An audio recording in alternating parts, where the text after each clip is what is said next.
오늘 설교 제목은요, 따라서 해볼까요? 순종으로 여는 축복의 삶.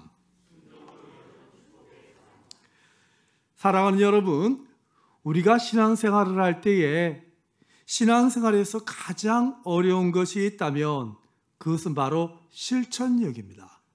곧 순종입니다. 신앙은 말씀이 어려운 것이 아니에요. 그 말씀을 따라 순종하는 실천이 어렵습니다. 말씀을 일평생 배워야 한다라는 의미는 곧 그 말씀 일평생 순종하기 위하여 훈련해야 한다라는 의미입니다. 말씀은 이론이 아닙니다. 말씀은 실제입니다. 말씀은 우리가 순종할 때 하나님께서 그 말씀의 약속을 우리의 삶에 허락하여 주십니다. 말씀은 하나님께서 허락하신 축복입니다. 근데 그 축복이 언제 우리에게 임하느냐? 말씀을 들을 때가 아니에요. 그 말씀을 듣고 그 말씀대로 순종할 때에 그때에 하나님의 축복의 문이 활짝 열려질 줄로 믿습니다. 왜 우리가 하나님께 예배드리고 말씀을 그렇게 많이 듣는데도 불구하고 하나님의 축복의 문이 열리지 않는가? 왜 내가 하나님의 복을 받지 못하고 있는가? 이유는 딱 하나입니다. 말씀을 들었는데도 불구하고 그 말씀대로 살지 않고 순종하지 않았기 때문입니다. 여러분, 아브라함이 어떻게 해서 복 받았고 그리고 복의 조상이 되었습니까? 믿음의 조상이 되었습니까? 이삭을 바치는 순종을 했습니다. 이삭은 어떻게 하여 하나님께 100배의 복을 받았습니까? 이삭의 그 우물의 사건 기억나시죠? 말씀대로 순종하였습니다. 요단강을 건넌 사건, 여리고를 정복한 모든 사건은 하나님의 말씀이 임하고 그 말씀대로 순종할 때에 하나님께서 만들어주신 역사입니다. 저는 하나님의 축복의 역사가 우리 서로 사랑 가족들에게 모두에게 넘치도록 100배의 축복이 임하기를 축복합니다. 여러분, 말씀을 받고도 순종하지 않으면 아무도 일어나지 않습니다. 맞죠? 그러나 말씀을 받고 순종하면 그때부터 하나님은 역사하시는 것입니다. 우리는요, 순종하기는 합니다. 그런데 어떤 순종을 하느냐? 부분적 순종을 합니다. 여러분, 부분적 순종은요, 곧 부분적으로 불순종하고 있다는 거예요. 부분적 순종은 순종이 아닙니다. 부분적 순종은 불순종입니다. 목회자들도, 저도 목사로서도 목회를 하면서 자괴감이 들 때가 있어요. 그때가 언제냐면 매주마다 말씀을 전하는데 전한 이 말씀대로 저도 100% 순종을 해야 되는데 부분적인 순종을 하는 것입니다. 하나님께 온전하게 순종하지 못하고 어떤 말씀은 너무 순종하는 것이 쉬워요. 그런데 어떤 말씀은 그것만은 순종 안 하는 부분이 있다고요. 그런데 이렇게 부분적으로 순종하고 온전히 순종하지도 못하면서 다음 주일 또 설교를 해야 돼요. 이것이 얼마나 큰 고통이요 힘든 일인지 모릅니다. 부분적 순종은 곧 내 삶에 고통을 가져다 줍니다. 온전한 순종을 할 때 하나님께서 하늘의 문을 여시고 축복의 문을 여시고 내 삶에 풍성한 은혜의 복을 주실 줄로 믿습니다. 우리는 신앙이요, 이론적으로 어떤 것인지 알아요. 그러나 그 신앙을 적용할 때에 온전히 순종하지 않음으로 인해서 가정과 직장과 공동체에서 고통이 오는 거예요. 가정에서 가족과의 관계에서 온전히 순종 못하는 거예요.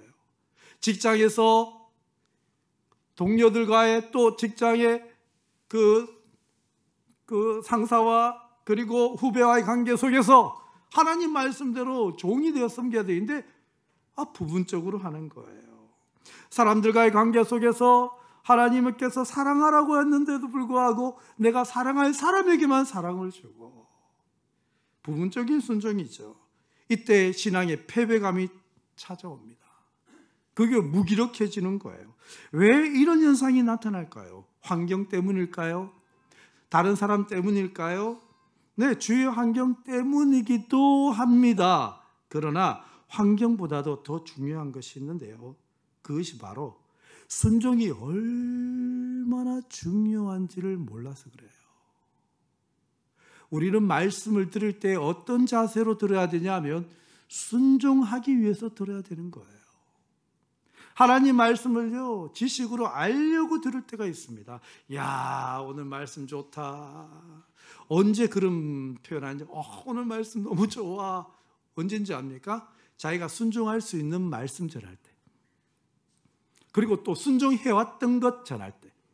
그건 나는 하고 있거든. 그래서 그 말씀이 칭찬으로 들리고, 그렇죠? 그 말씀이 나에게 위로로 들리고, 그 말씀을 좋아합니다. 그런데 하나님의 말씀이 내가 순종 못하는 부분이 있어요. 그것만은 안 돼요. 그것만은 내가 지금 20년째 내가 안 지키고 있었던 건데, 그 말씀을 하면요 너무 불편하고, 설교하는 목사님이 싫고, 목사님은 왜 오늘 이 말씀을 하시나, 그렇죠? 내 마음이 답답해지는 거예요. 그런데 왜 이런 현상이 일어나냐면, 말씀을 들을 때요, 왜 듣습니까? 순종하려고 듣는 겁니다. 근데 순종의 중요성을 모르는 거예요. 순종하면요 하나님의 역사하십니다. 하나님이 축복하십니다. 하나님의 은혜의 복을 여시는 줄 믿습니다. 요즘 제자반에서 앤드류 머리의 순종의 학교에서라는 책을 읽고 있어요. 그런데 그 책에서 순종이 얼마나 중요한지 성경적으로 소개하고 있습니다. 성경의 첫 시작은요 순종으로 시작하여서 마지막 명령도 순종으로 끝이 나요. 창세기에서 하나님께서 명령하신 것이 무엇이냐면, 에덴 동산의 중앙에 있는 선악을 알게 하는 나무는 열매를 먹지 말라. 먹지 말라는 명령입니다. 그거 안 먹는 것이 복입니다. 맞죠? 그것이 바로 하나님의 명령이고, 하나님의 은혜의 복을 누리기 위해서는 하지 말라 하는 것은 하지 않는 거예요. 그게 순종이에요. 성경은요 하지 말라 하라. 여러분, 에덴 동산은요 하지 말라 하라가 있어요.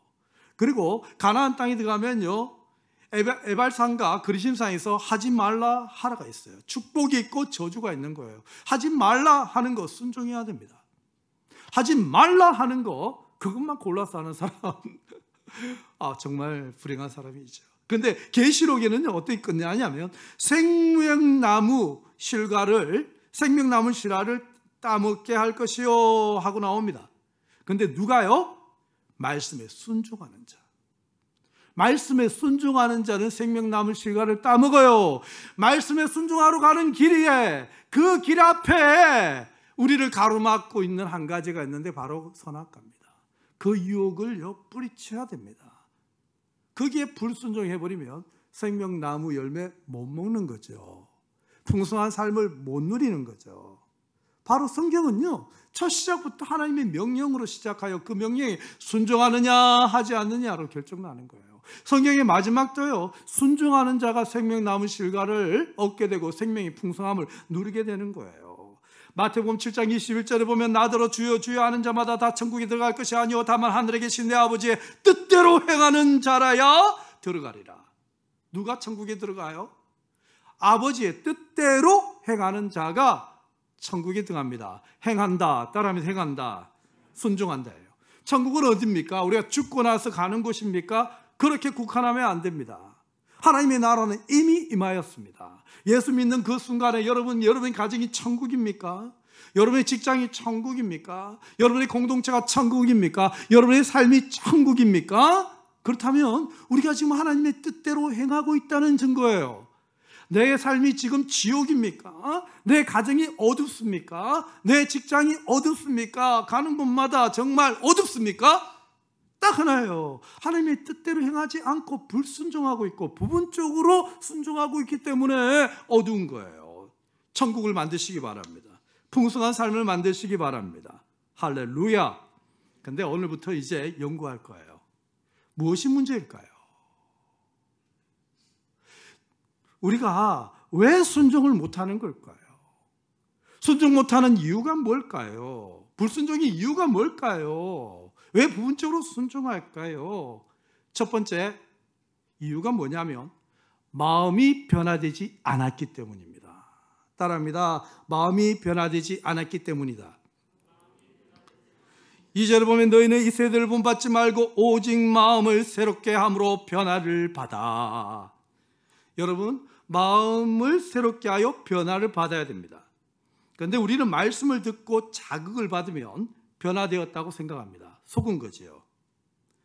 양심이 살짝 찔림받았을 뿐입니다. 마음이 변화받은 거 아닙니다. 말씀을 듣고 나면 인생이 후회가 됩니다. 그것을 변화됐다고 생각하는 것, 그거 속은 거지요. 후회는 회개가 아닙니다. 후회는 가다가 멈추는 거지요. 아, 내가 잘못했구나. 그러나 죄의 관성의 법칙에 의하여 또 그대로 가버립니다. 회개는 무엇이냐면 가던 길을 돌이켜서 돌아오는 거예요. 가던 길을 돌아가는 거예요.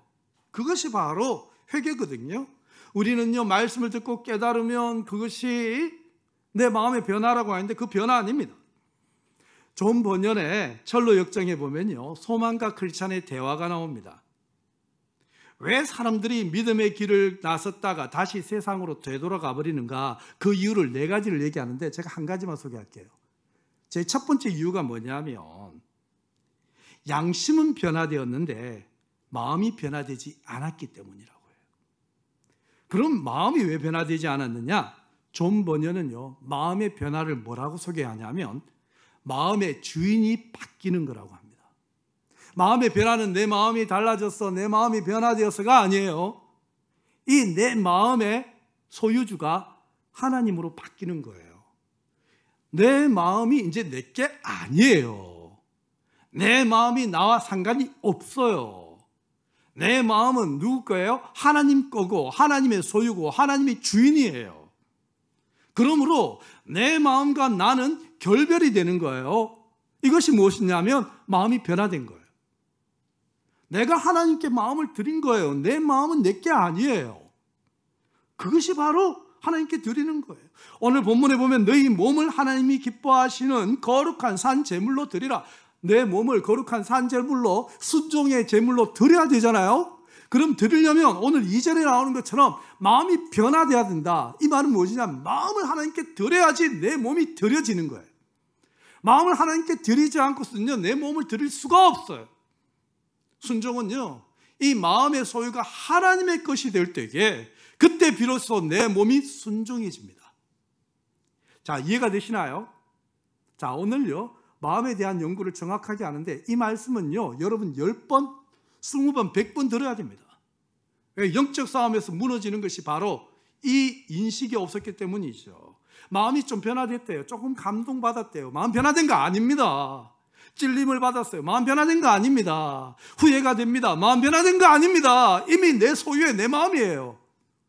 마음이 변화되는 것은요, 마음의 주인이 바뀐 거예요. 주인이 누구예요? 바로 그리스도. 주님이 주인이 되셔야 되는 거예요. 여러분, 마음을 소유하면요, 굉장히 위험합니다. 대부분요, 마음은요, 우리 순종의 방해꾼이에요. 우리가 하나님께 순종하는데 방해하는 방해가 누구냐면 바로 마음이에요. 분명히 알아야 됩니다. 예수 믿었다는 것은요, 내 마음은 누구 거예요? 하나님 거예요. 내 마음의 소유주가 누구 거예요? 법적 소유주가 누구예요? 하나님이라는 것을 고백하는 거, 그것이 바로 마음이 변화된 거예요. 아멘?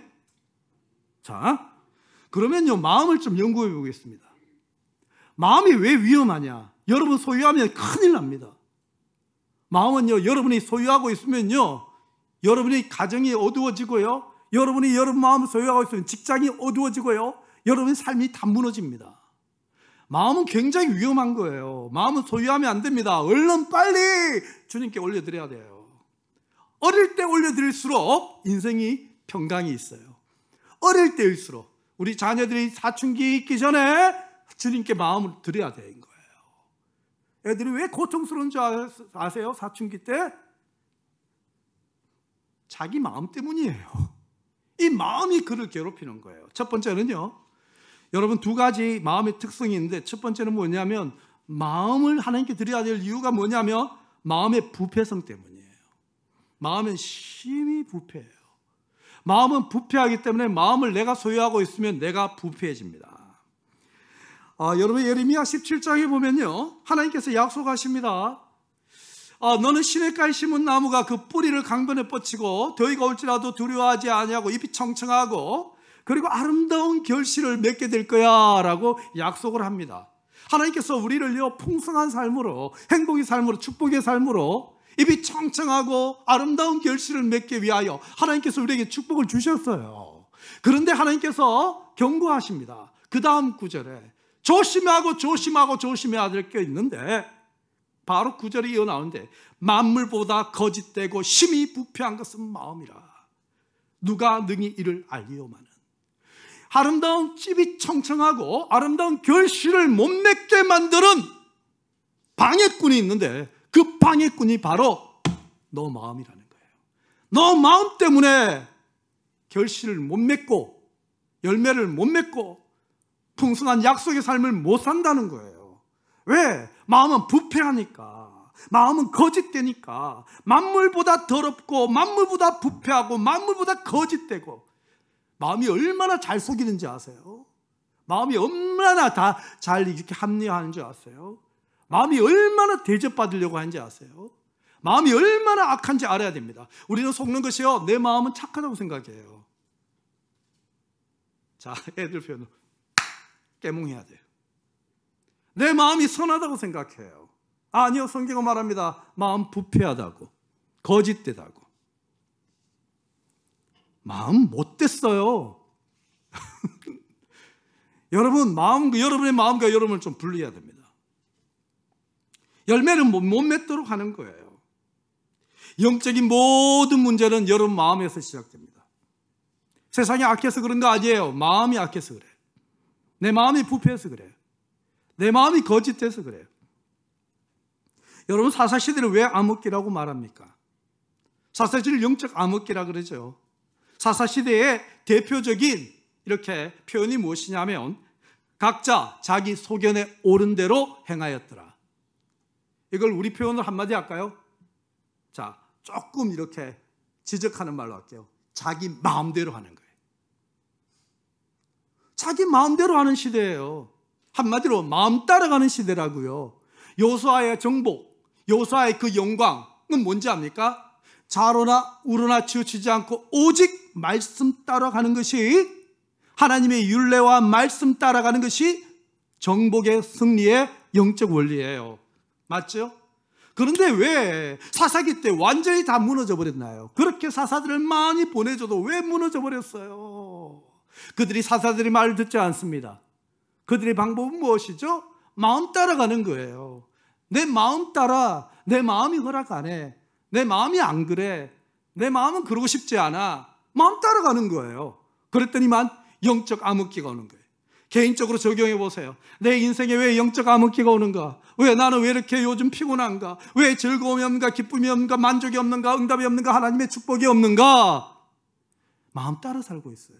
내 마음대로, 각자 자기 소견에 옳은 대로 오는 거는요, 내 마음대로, 내 하고 싶은 대로, 내 마음 따라, 마음을 너무, 내 마음이 안 그래? 내 마음을 너무 소중하게 여겨요. 이 시대가 그런 거예요. 자기 마음을 너무나도 소중하게 여겨요. 알아야 됩니다. 마음은 부패하다고, 마음은 거짓되다고, 마음은 악하다는 것을. 여러분, 제일 위험한 것이 무엇이냐면 여러분 마음이에요. 따라합니다. 따라서 말해야 돼요. 정말 중요해요. 내 마음은 위험하다. 내가 소유하면 안 된다. 부패하다. 내가 소유하면 내가 부패해진다. 거짓되다. 내가 소유하면 내가 거짓되어진다. 여러분요, 마음 때문에 우리가 부패해지는 거예요. 자, 두 번째 마음의 특징은 뭐냐면요, 지배력이에요. 아주 강력합니다.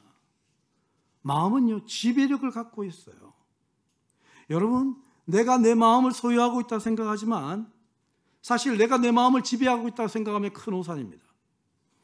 인류 역사상 마음을 지배한 사람은 한 사람도 없습니다. 어느 누구도 자기 마음을 지배하거나 다스릴 수 없어요. 마음의 특징은요, 내가 내 마음을 소유했잖아요. 그러면 그때부터요, 마음이 나를 지배합니다. 마음이 나를 통치하고요. 마음이 나를 움직이게 합니다. 마음이 내 몸을 움직이게 한다고요. 마음은요, 어마어마한 지배력을 갖고 있어요. 그래서 이 마음을 빨리 하나님께 드려야 돼요. 그래야 하나님의 지배를 받을 수 있어요. 이 마음 때문에 하나님을 못 섬기는 거예요. 이 마음 때문에 마음이요, 내 몸을 지배하고 있거든요. 내 몸을 가지고 있거든요. 여러분, 자존심이 뭔지 압니까? 마음의 지배력이에요. 이 마음이 나를 슬프게 만들고요. 마음이 나를 우울하게 만들고요. 마음이 나를 화나게 만들고요. 여러분, 우리가 왜 화납니까? 마음대로 안 될 때 화나잖아요. 마음대로 안 될 때 화나는 거예요. 왜요? 마음이 지금 불만이 있는 거예요. 우리는요, 마음을 지배하고 있다 생각하지만 큰 오산입니다. 마음을 지배할 수 있는 자 하나님밖에 없어요. 이 마음은요, 우리는 절대 지배 못합니다. 우리는 마음을 통치 못합니다. 다스릴 못합니다. 내 마음대로 안 됩니다. 한 사람도 없습니다. 아무도 한 마음을 다스릴 수 없습니다. 우리가요, 마음을 다스릴 수 없어요. 그 이유가 바로 마음의 지배력 때문이에요. 자, 오늘 우리가 분별력을 가져야 됩니다. 하나님께서 주시는 분별력, 마음은 내가 지배할 수 없어요. 내가 소유하여 내 건지 알지만 마음을 소유하는 그 순간에 마음은 나를 완전히 다 지배해버립니다. 내 마음이 신이 돼 있어요. 그것이 자아라는 거예요. 여러분, 우리가 말씀에 순종하는 일이요, 너무너무 어려워요. 사실상 왠지 아세요? 마음의 지배를 받고 있기 때문인 거예요. 말씀에 순종하는 일은요, 우주선이 지구의 중력을 벗어나 대기권 밖으로 나가는 것보다 힘들어요. 중력이 끌어당기잖아요. 말씀에 순종하려고 하면요, 내 마음이요, 말씀에 순종하지 못하도록 끌어당깁니다. 아니야. 하나님께 이렇게 봉사하고 헌신하려고 하면 그만 끌어당깁니다. 정말입니다. 이 마음은요, 자기 사랑에 빠져 있기 때문에 자기 중심적이고, 우리의 몸을 하나님께 드리는 것을 이 마음이 싫어해요. 이 마음은요, 자기만을 생각해 주기를 원해요. 자기 마음이 제일 중요하고, 자기 자존심이 제일 중요하고, 자기의 어떤 자기만을 바라봐 주기를 원하고, 자기를 위하여 이 몸이 드려지기를 원하는 것이 마음의 강력한 소유욕이요, 집착이요. 그것은요, 중력보다도 더 강력한 힘인 거예요. 이걸 우리가 알아야지 순종의 자리로 나갈 수 있습니다. 마음의 상처를 받았다 하는 사람들, 가족관계나 대인관계에 어려움을 호소하는 사람들, 모두가 마음의 종이에요. 마음 때문에 아무것도 못해요. 원망하고 불평하는 사람들, 모두가 마음의 종으로서 마음이 시키는 대로 하는 거예요. 여러분, 예수 믿으면요, 이 마음이 십자가에 못 박혀 죽는 거예요. 이 마음 하나님께 드리는 거예요. 할렐루야. 여러분, 영적으로 자유롭고 하나님의 말씀에 온전히 순종하기 위해서는요, 우리 스스로 순종할 수 없습니다. 어떻게 순종할 수 있을까요? 여러분, 우리가 스스로 순종할 수 있었다면 예수님이 이 땅에 오셨을까요? 예수님이 이 땅에 오신 목적이 무엇입니까? 예수님이 이 땅에 오신 목적은요, 말씀하시기 위하여 오신 것 아닙니다. 하나님은 말씀입니다. 하나님이 이미 말씀하십니다. 예수님은 그 말씀 뜻대로 행하여 순종하기 위하여, 죽기까지 복종하기 위하여 주님이 오셨습니다. 그러면 우리는요, 순종하려면요, 내 의지로 그냥 마음을 들였다고 해서 순종할 수 있는 것이 아니고, 바로 그리스도의 마음이 내 안에 들어와야 돼요. 내가 주님의 마음에, 내가 내 마음을 주님께 소유권을 드리고 나면 그때부터 주님께서 우리에게 예수 그리스도의 마음을 우리에게 주는 거예요. 근데 이 마음이 어떤 마음이냐? 죽기까지 복종하는 마음이에요. 할렐루야. 빌립보서 2장 5절에서 8절 보면 너희 안에 이 마음을 품으라 곧 그리스도 예수의 마음이니 그는 근본 하나님의 본체시나 하나님과 동등됨을 취할 것을 여기지 아니하시고 오히려 자기를 비워 종의 형체를 가지사 사람들과 같이 되셨고 몸으로 오셨다는 거예요. 몸으로. 왜 몸으로 오셨을까요? 순종하기 위하여. 사람의 모양으로 나타나서 자기를 낮추시고 죽기까지 복종하셨으니, 죽기까지 순종하셨으니, 죽기까지 곧 십자가의 죽으심이라. 여러분, 너희 안에 이 마음을 품으라. 그리스도 예수의 마음이. 이 마음은 어떤 마음입니까? 죽기까지 순종할 수 있는 마음이에요. 여러분, 그 마음에 들어오고 나면요, 마음의 특징은 지배력이라고 얘기했죠. 예수 그리스도의 마음에 들어오고 나면요, 그때부터 이 마음이 나를 지배합니다. 그때 순종이 쉬워집니다. 이 지배가 너무나 강력하거든요. 불순종하는 길로 가면요, 이 마음이요 우리를 끌어당깁니다. 지배력이 대단해요. 예수 그리스도의 마음. 내가 하나님께 내 마음의 소유권을 드린 적이 없거든요. 그러니까 받지를 못하는 거죠. 그리스도께 내 마음을 드리고 그리스도의 마음을 내가 품는 거예요. 그때부터 그리스도의 마음이 나를 지배합니다. 순종의 길로 지배합니다. 순종하는 것이 기쁘고 순종하는 것이 즐겁고 순종하는 길로 나를 이끌어 가시는 거예요. 할렐루야. 에스겔 36장 26절에 보면 또 새 영을 너희 속에 두고 새 마음을 너희에게 두되 너희 육신에서 굳은 마음을 제거하고, 육신의 굳은 마음을 제거한대요. 그러므로 마음이 변했다는 것은 내 굳은 마음이 몰랑몰랑해졌다는 것이 아닙니다. 내 마음이 좀 이제 몰랑몰랑해졌어요. 내 마음이 부드러워졌어요. 아니에요. 수술해야 돼요. 마음 경화 현상. 돌같이 굳은 마음은요, 수술해야 됩니다. 잘라서 내야 되는 거예요. 그리고 이식해야 됩니다. 예수 그리스도의 마음을 그 영으로 이식하는 겁니다. 그것이 바로 부드러운 마음이에요. 할렐루야. 여러분, 내 마음 그래도 난 좀 괜찮지라고 생각하면 크게 오산입니다. 부패했어요. 거짓돼요. 악해요. 괜찮으려고 노력하는 것이 아니에요. 언제 또 그 부패가 여러분 제거해내야 됩니다. 하나님의 영이 들어와서 내 마음을 부드러운 마음으로 바꿔주는 거예요. 그게 바로 그리스도의 마음이에요. 내 마음의 주인이 하나님이 되시고 예수 그리스도의 마음이 우리 안에 들어오면 그때부터 나타나는 현상이 뭔지 아세요? 내 마음에 세상을 바라보잖아요. 세상을 바라보면 부러운 것이 없어요. 예수 그리스도의 마음이 들어오고 나면요, 만족이 일어나요. 그래서 세상을 보면 부러운 것이 없어요. 여러분, 세상 뉴스를 보고 세상의 사람들의 어떤 영광을 보고 혹시 부러운 분이 계시면요, 이 마음을 점검해야 됩니다. 여러분, 세상을 보면 어떻게 보이냐면 불쌍해 보이는 거예요. 근데 내가 자꾸 세상을 보는데 자꾸 부러워 보인다. 이 마음이 고장나서 그런 거예요. 그리스도의 마음으로 보면요, 여러분, 하나님의 사랑은 우리를 볼 때 어떻게 보이는지 아세요? 하나님의 사랑은요, 그냥 감정적으로 난 너 사랑해, 아이 예쁘다, 이런 사랑이 아니에요. 물론 그런 사랑도 있겠지만 하나님의 사랑은요, 우리를 바라보실 때에 불쌍한 거예요. 긍휼히 여기시는 거예요. 이게 제 사랑이에요.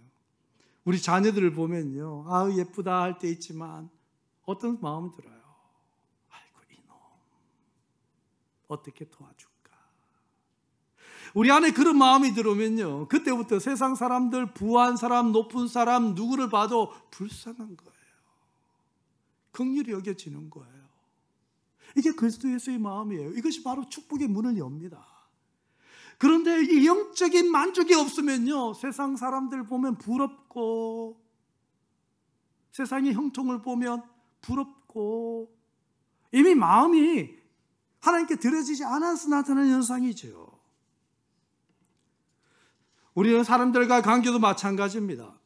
3절에 보면요, 내게 주신 은혜로 말미암아 너희 각 사람에게 말하노니 마땅히 생각할 그 이상의 생각을 품지 말고 오직 하나님께서 각 사람에게 나누어 주신 믿음의 분량대로 지혜롭게 생각하라.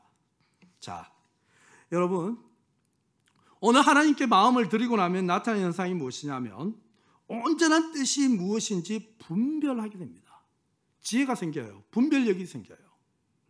주 마음의 주인이 바뀌면, 예수 그리스도의 마음이 내 안에 들어오면 그때부터 분별력이 생깁니다.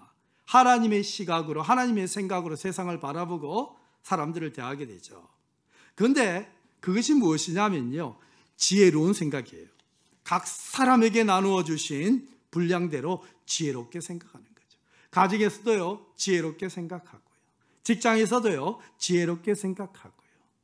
우리가 한 몸에 각자 지체를 가졌으나 이 몸을요, 모두가 하나님께 드리는 거예요. 그러므로 서로 섬기는 거죠. 그때 임하는 하나님의 축복이 이루 말할 수가 없습니다. 저는 오늘 여러분에게 큰 깨달음을 드리고 싶습니다.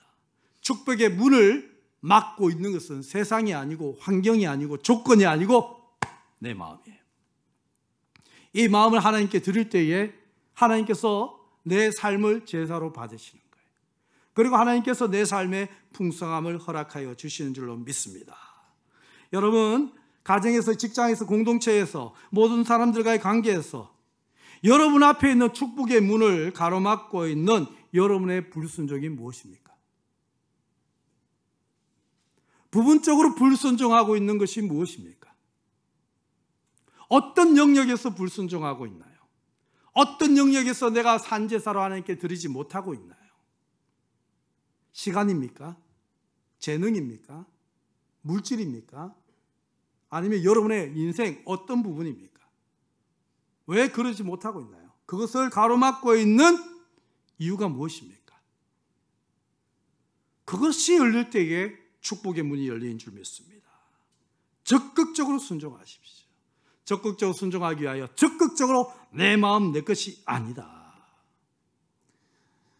제가 한번 여러분에게 정직하게 질문해 보겠습니다. 여러분을 가장 괴롭히는 것이 마음 맞습니까? 안 맞습니까? 여러분 인생의 가장 큰 문제는 마음입니까? 세상입니까? 솔직히 마음은 참 나는 지금까지 마음에게 괴롭힘을 당해왔어요. 한번 손 들어보세요. 아닌 것처럼 하지 말고 그럼 살짝 합시다. 저만 보기. 자, 여러분 나는 마음의 괴롭힘을 많이 당했던 것 같아요. 과거에. 지금 말고 과거에 손 한번 들어보세요. 그렇죠. 이걸 알 때에 우리는 하나님께 순종의 문을 열 수가 있습니다. 따라합니다. 주님 마음을 드립니다. 주님의 마음을 소유합니다. 내 마음 중요하지 않습니다. 주님의 마음이 중요합니다.